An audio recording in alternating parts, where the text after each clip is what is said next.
Assalamualaikum warahmatullahi wabarakatuh. Alhamdulillahirabbil alamin. Asyhadu an la ilaha illallah wa asyhadu anna Muhammadan abduhu wa rasuluh sallallahu alaihi wasallam wa ala alihi wa ashabihi amma ba'da. Bapak Ibu yang dirahmati Allah, kembali di sini saya akan memberikan beberapa penjelasan yang berkaitan dengan perlengkapan umroh. Jadi, tadi pagi ada yang menanyakan ke Abah, saya ini baru pertama kali akan melaksanakan ibadah umroh. Hanya saja saya tidak paham barang apa saja yang perlu dibawa dan kira-kira cara memisahkannya. Misalnya barang untuk koper bagasi yang mana, kemudian barang untuk ke kabin yang mana. Nah, untuk itu di sini saya akan jelaskan. Nah, ini bisa bermanfaat khususnya bagi yang akan melaksanakan ibadah umroh yang baru pertama kali, dan juga bisa mengingatkan bagi orang yang pernah umroh. Yang pertama, langsung saja saya akan bacakan Bapak Ibu. Pada saat Bapak Ibu mempersiapkan barang-barang di rumah, ada beberapa hal yang perlu dipisahkan pada saat memasukkan barangnya. Nah, hanya saja bagi yang baru umroh ini, kembali saya tegaskan, biasanya dari tempat Bapak Ibu mendaftar umroh dari biro travelnya itu akan mendapatkan 3 barang. Ya, pertama koper bagasi, koper yang besar, namanya koper kan besar. Kemudian mendapatkan tas lempang atau biasa dibilang tas paspor. Dan akan mendapatkan tas yang ukuran sedang, namanya tas kabin. Itu ya. Dan yang namanya koper bagasi ini nanti akan berpisah dengan Bapak Ibu, tidak berbarengan. Tetap satu pesawat, hanya saja dia adanya di bagasi pesawat, di bagian belakang. Tidak bareng dengan Bapak Ibu. Yang bareng itu adalah tas paspor atau tas lempang dan juga tas kabin yang ukuran sedang itu. Nah, barang yang perlu disiapkan pada saat Bapak Ibu di rumah yang dimasukkan ke tas paspor. Pertama, silahkan persiapkan buku doa. Masukkan ke mana? Masukkan ke tas paspor. Buku doa ini berguna apabila Bapak Ibu membutuhkan doa-doa umpama pada saat di perjalanan, baik itu di pesawat dan sebagainya. Kan ada yang namanya doa pada saat Bapak Ibu umpama dalam perjalanan, ya. Kalau tidak hafal berarti kan bisa membuka buku doanya. Kemudian yang perlu dimasukkan ke tas paspor, kacamata. Kacamata ada 2. Silahkan apabila Bapak Ibu sudah harus pakai kacamata baca, ya harus dipersiapkan. Bahkan sebaiknya jangan bawa 1. Silahkan bawa cadangan kalau untuk kacamata baca. Nah, kemudian juga membawa kacamata fashion yang warna hitam. Barangkali Bapak Ibu ingin mengabadikan momen-momen tertentu di bandara, ingin foto umpama, ya keren-keren dikit lah umpamanya, ya. Silahkan dipakai kacamata hitamnya. Ya, boleh. Ya. Atau nanti pada saat Bapak Ibu berada di Tanah Suci, kebetulan kan biasanya ada city tour. Umpama ke Gunung Uhud, ke Jabal Rahmah, itu kan hawanya panas, sambil foto-foto boleh, itu bisa digunakan. Selanjutnya, saya juga mengingatkan, silahkan Bapak Ibu membawa handphone berikut casannya atau chargernya. Jangan HP-nya saja. Ya, siapkan itu. Nah, kemudian, itu dimasukkan ke mana? Masukkan ke tas paspor. Saya sebut tas paspor saja ya, yang tas kecil itu tas selempang itu. Kemudian, pada saat Bapak Ibu nanti di pesawat itu kan dingin luar biasa. Jangan lupa membawa sarung tangan. Kalau yang nggak kuat dingin, ya, kalau saya sama istri saya itu biasanya nggak kuat dingin, jadi bawa sarung tangan. Nah, kemudian ya, sarung tangan itu dimasukkan ke mana? Masukkan ke tas paspor. Kemudian jangan lupa membawa jaket. Kalau jaket itu silahkan dipakai dari mulai berangkat. Karena nanti pada saat nunggu di bandara itu juga dingin hawanya. Dingin, Masya Allah dingin. Belum lagi nanti pada saat di pesawat. Jadi umpama Bapak Ibu mendapatkan seragam dari biro travelnya, tetap diusahakan ya pakai jaketnya. Untuk apa? Untuk menahan supaya tetap hangat. Jadi jaket itu silahkan tidak perlu dimasukkan kemana? Ke tas kabin, tapi pakai saja ya. Kemudian apabila dibutuhkan, ini bila dibutuhkan, silahkan Bapak Ibu membawa bantal leher. Ya, tidak semua orang cocok. Hanya saja saya katakan kalau dibutuhkan. Karena perjalanan, ya, apabila pesawatnya itu langsung ke Jeddah itu membutuhkan waktu 9 jam. Insya Allah 9 jam. Ya, bahkan kalau ke Madinah langsung mungkin bisa 10 jam insya Allah. Ya. Nah, apabila Bapak Ibu umpama transit dulu kemana, ya, umpama tidak membutuhkan itu ya tidak perlu bawa. Karena bikin ribet. Ya. Nah, kemudian di sini saya mengingatkan silahkan membawa tempat air minum. Jangan bawa botol yang bekas minum air mineral. Saya menyarankan botol yang khusus yang ada tutupnya. Karena nanti digunakan pada saat di Mekah, Madinah sana, bisa untuk minum air zam-zam.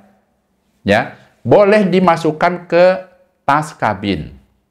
Nah, kegunaannya nanti pada saat umpama dari Indonesia mau naik pesawat itu kan nggak boleh bawa minuman. Tapi setelah diperiksa itu, kan umpama Bapak Ibu ada isinya suruh dibuang. Nanti setelah beberapa langkah di dalam itu ada disiapkan. Ya, disiapkan air untuk minum, jadi boleh kita isi lagi tuh boleh. Ya, hanya dibuang saja kemudian diganti dengan air itu. Mungkin dikhawatirkan kalau kita bawa langsung itu air apa, gitu ya. Jadi intinya isinya dibuang kemudian bisa diisi kembali. Tanyakan saja ke mutawibnya. Biasanya kalau di Bandara Soekarno-Hatta itu ada.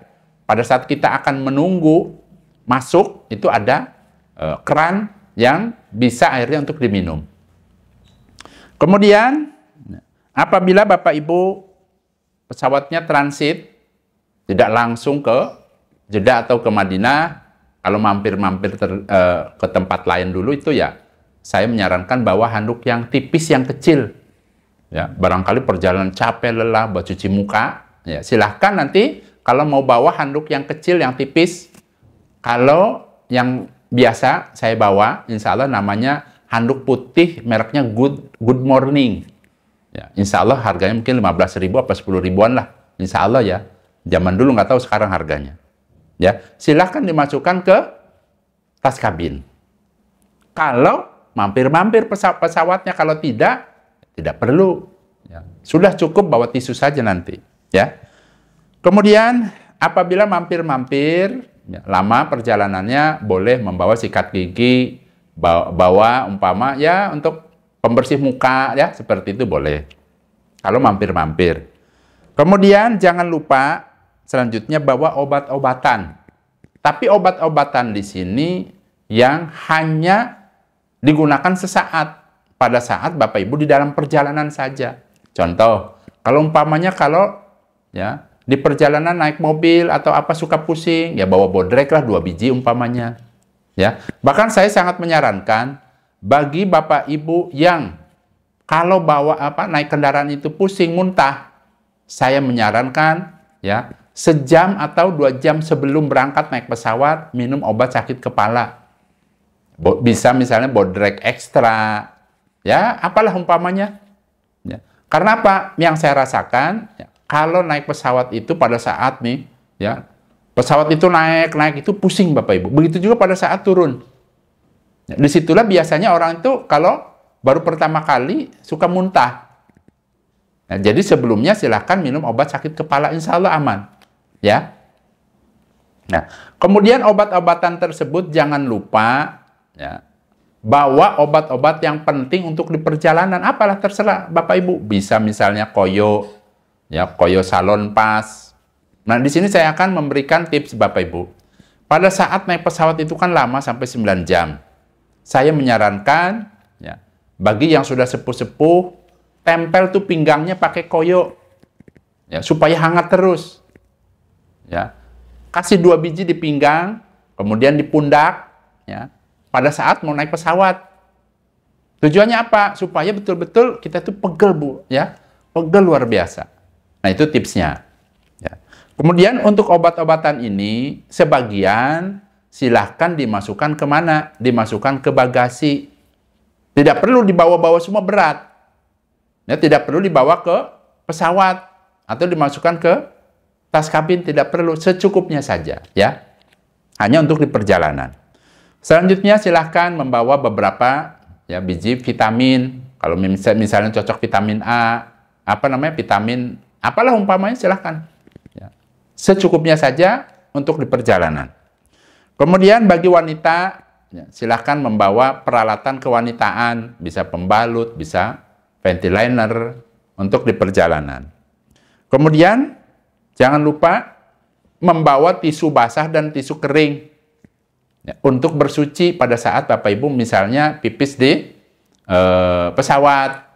Ya. Terkadang di pesawat itu disediakan betul, tapi kalau orang yang belum paham, itu nyari-nyari tombolnya itu kadang-kadang bingung yang mana di mana.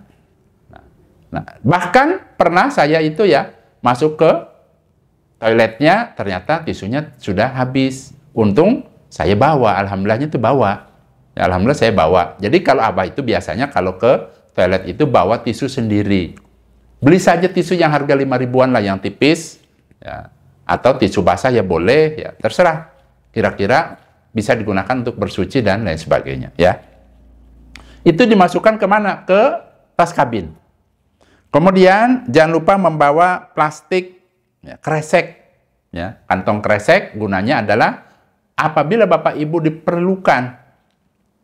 Itu bisa misalnya untuk kalau terjadi yang tidak diinginkan, misal muntah, atau apa sajalah. Ya, bahkan kemarin itu ada dalam rombongan itu, ya, orang yang tadinya sehat jadi sakit Bapak Ibu, jadi muntah, jadi apa. Nah itu ada kegunaannya. Ya, padahal biasanya dia kalau naik kendaraan itu tidak muntah. Nah itu kegunaannya seperti itu. Ya. Kemudian selanjutnya, pada saat Bapak Ibu berangkat umroh itu umpama pakai sepatu. Ya, sepatu olahraga tuh yang lentur. Saya menyarankan Bapak Ibu membawa sendal jepit.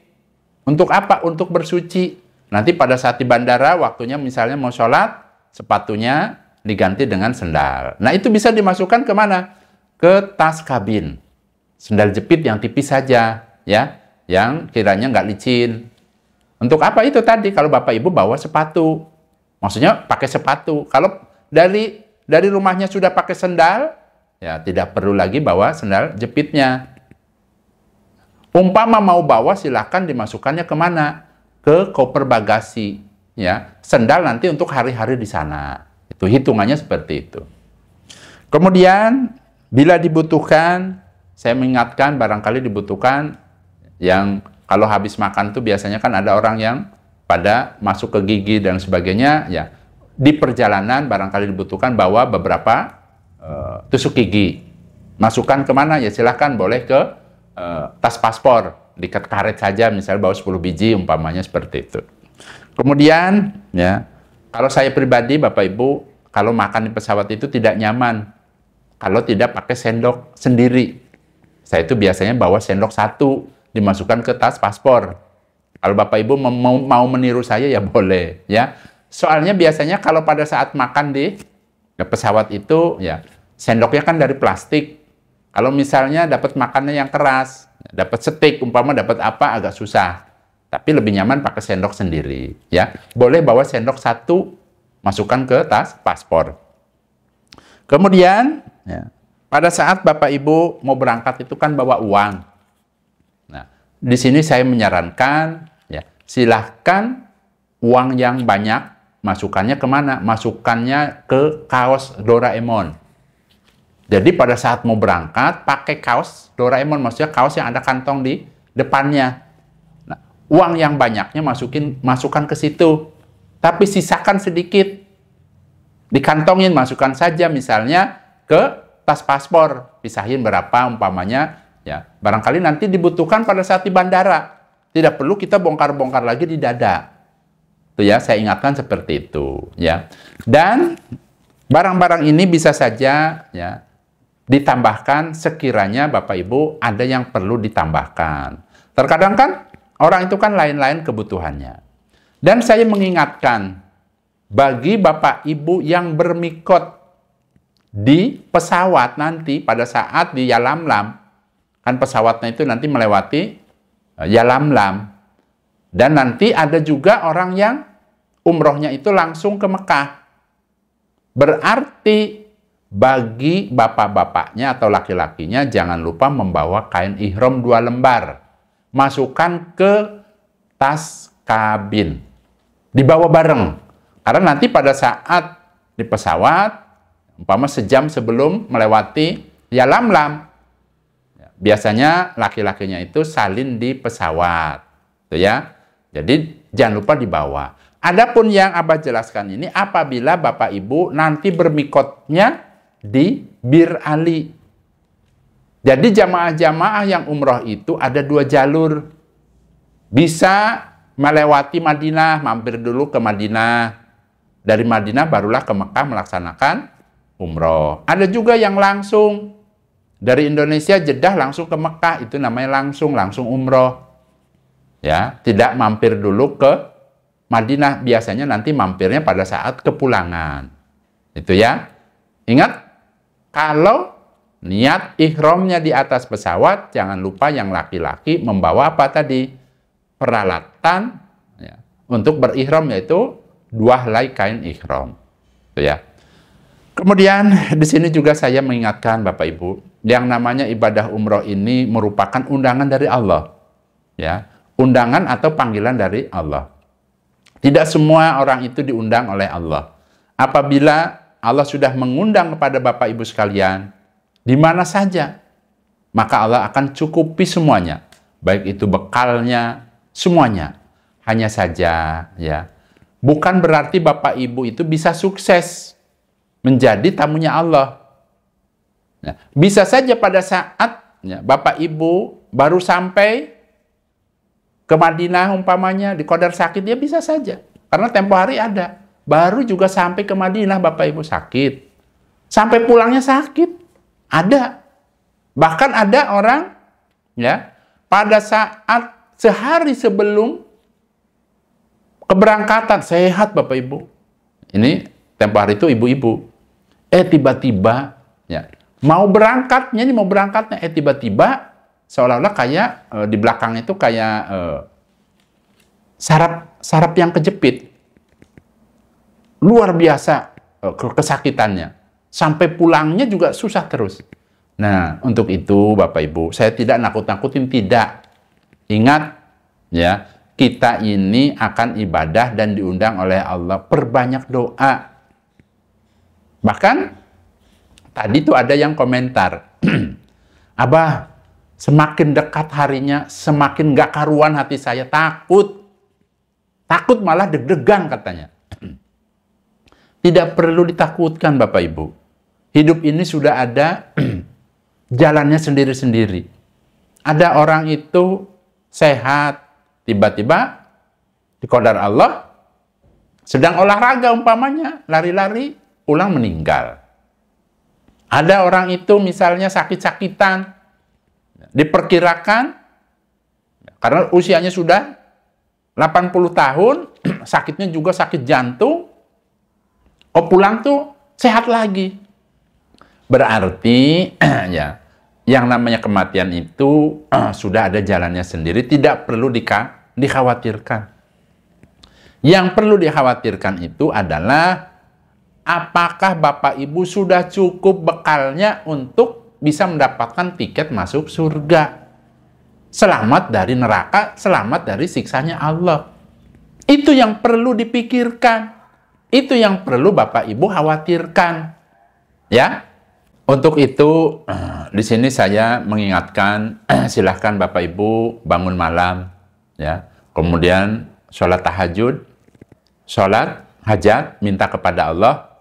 Ingat, ya, pada saat waktu sepertiga malam yang akhir itu, mustajab untuk berdoa. Minta kepada Allah.